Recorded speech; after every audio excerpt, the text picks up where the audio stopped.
Okay, so, tawag dito, ipapakita ko sa inyo mamaya kung makakahuli ba kami ng malaking kinasun.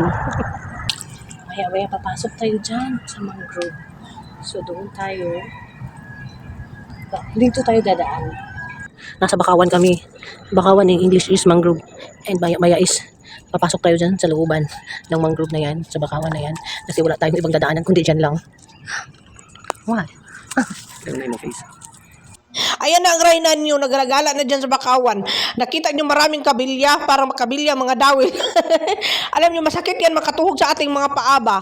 Pero slightly, inis na ako dyan kasi akala ko nang plain lang siya, buhangin ba? Yun pala, marami yan siya mga obstruction.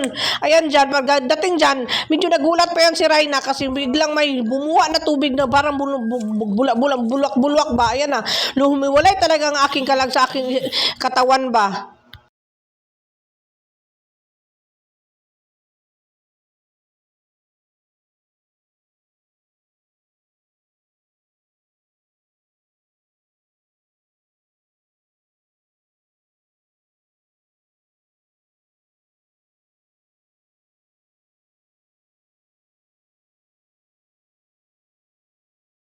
Dito naman sa portion na to, tuwang-tuwa na si Rayna dyan kasi nakakita na siya ng sinag ng araw. Alam nyo naman, mahilig yan siya sa sunrise.